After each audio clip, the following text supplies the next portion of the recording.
mendapatkan manusia melainkan apa yang diupayakannya. Laha makasabat wa 'alaiha maktasabat. Manusia akan mendapatkan kebaikan, pahala dari kebaikan yang dilakukannya. Manusia pun akan mendapatkan siksa dari dosa yang dilakukannya. Yang keempat, wa kaifa bi azwajihi ya Rabb, bagaimana dengan jodohnya ya Allah? Jodoh juga menurut saya Bapak Ibu, dari apa yang saya pahami, jodoh itu bukan si A dan si B, tapi karakter yang Allah jodohkan. Ya.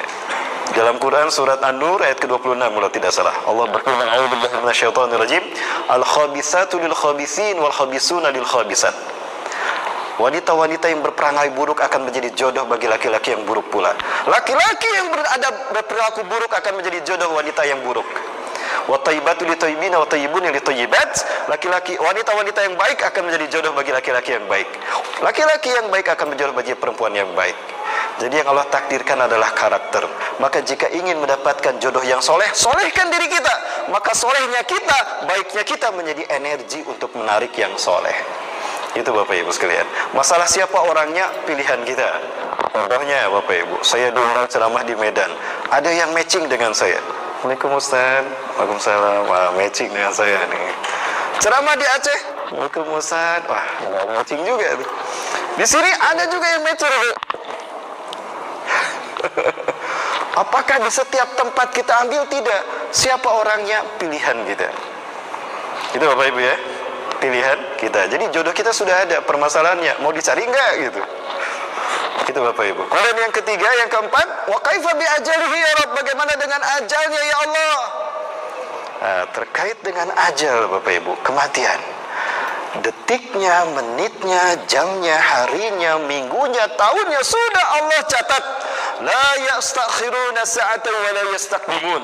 Manusia tidak bisa menangguhkan dan memajukannya. Jadi Bapak Ibu, tidak adanya pandemi tidak merubah jadwal kematian seseorang. Pandemi bukan penyebab kematian seseorang, ingat. Banyak gagal tauhid rububiyah kita gara-gara pandemi. Ya, iman kita pada qada dan qadar dihancurkan oleh adanya pandemi dahsyat. Tauhid manusia bahkan dihancurkan dengan pandemi COVID-19. Salat adalah parameter benar tidaknya syahadat kita. Sehingga salat menjadi rukun Islam yang kedua. Karena salat adalah parameter benar tidaknya syahadat kita. Ya, setahu saya salat itu dijelaskan Quran hadisnya oleh 4 madhab. Betul? Ada madhab Maliki, ada madhab Syafi'i, ada madhab Hanafi dan Hambali. Sekarang ada madhab yang kelima, madhab Qofidi. Ya. Bagaimana madhab Qofidi? Kalau sholat masuk harus pakai masker. Ini di seluruh dunia. Kemudian harus jaga jarak. Betul? Betul Pak? Itu madhab yang kelima. Jadi nggak apa-apa, tetap kita ikuti pemerintah Pak. Ya, dalam hal ini kita harus jaga memang. Maafi meskilah Bapak Ibu, tapi yakinilah ketika kita masuk di rumah Allah, Allah melindungi kita. Man zahada fi sabilillah fahuwa fi dhimmatillah. Maharaja fi sabilillah fahuwa fi dhimmatillah. Barang siapa yang keluar di jalan Allah, Allah melindunginya. Jika Allah melindungi kita, ada yang bisa membahayakan kita? Itu keyakinan yang harus kita tumbuhkan. Itu rububiyah Bapak Ibu. Baik Bapak Ibu rahmati Allah. Nah, ketika manusia menjalani takdir, ada saat di mana manusia melampaui batas. Allah tidak diam. Maka Allah menetapkan sesuatu putusan ketika kita menjalani takdir. Maka putusan Allah ketika manusia menjalani takdir itu namanya qada. Nah, jadi yang berubah bukan takdir tapi qada. Itu yang berubah. Jadi qada ini terjadi terus, bisa berubah. Keputusan Allah ketika makhluk menjalani takdir. Tenggelamnya Fir'aun di Laut Merah, qada, pilihan dia. Jadi Bapak Ibu rahmati Allah, nah ini saya tegaskan Bapak Ibu sekalian bahwa COVID-19 bukan penyebab kematian, tapi jalan menuju kematian. Kematian kita musyayar. Nah, dan kita muhayyar, bisa memilih. Apakah mau memilih mati dalam keadaan beriman atau mati dalam keadaan kufur. Dalam waktu yang sama, manusia bisa memilih berbuat baik atau berbuat buruk. Ketika manusia memilih beriman, maka dia pasti masuk surga. Ketika manusia ternyata kufur, maka dia masuk neraka. Baik memilih beriman ataupun kufur, kematiannya sama di waktu yang sama. Jadi COVID-19 ini tidak akan merubah jadwal kematian kita, Bapak Ibu. kita mati. Jatuhnya Sriwijaya Air itu bukan penyebab kematian mereka, tapi jalan kematian mereka. Andaikan mereka tidak numpang Sriwijaya Air, tetap mereka mati di waktu yang sama, betul? Ini tauhid rububiyah, ini iman kita kepada qada dan qadar. Jadi kenapa harus merubah yang sesuatu yang tetap, sesuatu yang mutlak? Jangan dirubah. Ini konspirasi, Bapak Ibu.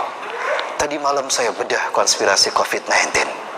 Ini pekerjaan dari global elite, ya, dan para bankir dunia, sekelas George Soros, sekelas Bill Gates, sekelas Profesor Klaus Schwab.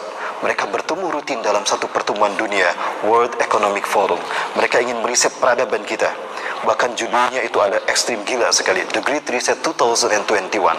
Mereka ingin mereduksi populasi umat manusia, targetnya 2024 cuma 500 juta. Kebayang 7 miliar manusia harus dimusnahkan. Caranya gimana? Cara efektif, pandemi. Cara kedua, agak berat ya ngomongnya, vaksin. Itu Bapak Ibu rahmati Allah. Baik, Bapak Ibu rahmati Allah. Nah, kematian, Bapak Ibu rahmati Allah subhanahu wa ta'ala, kematian bukan milik orang yang sudah pergi meninggalkan dunia. Tidak, milik semua makhluk. Karena Allah menyatakan, ya, kullu nafsin dha'iqatul maut. Ya, Bapak Ibu, kematian sudah Allah tetapkan sekali lagi. Kapan dia datang?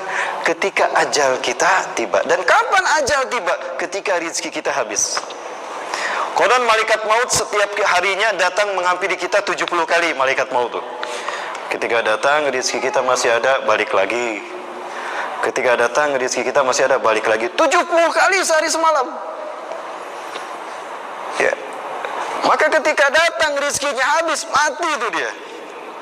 Loh, perasaan tadi ngobrol sehat kok nggak sakit? Lah iyalah, rezekinya habis. Kayak HP kita. Mau iPhone, mau Samsung, mau apa, kalau baterainya habis, mati tidak? Ya sama mati. Nah, begitulah manusia. Jadi ajal itu adalah habisnya rezeki seseorang, maka matilah dia pada saat itu. Jadi ditakuti ataupun tidak, tetap kematian akan datang, Bapak Ibu. Mau dalam kondisi takut, dalam kondisi berani, sama saja kita mati kok. Jadi gimana Bapak Ibu?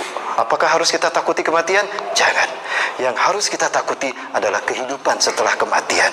Itu yang kita bahas hari ini. Apa yang terjadi setelah kita mati? Siap Bapak Ibu? Subhanallah, iklannya aja sudah 30 menit Bapak Ibu. Lanjut Bapak Ibu ya, kan waktu kita panjang ya. Ya, siap ya, tapi jangan ngantuk Bapak Ibu. Ini panitia, tolong kasih korek api nanti sama yang ngantuk.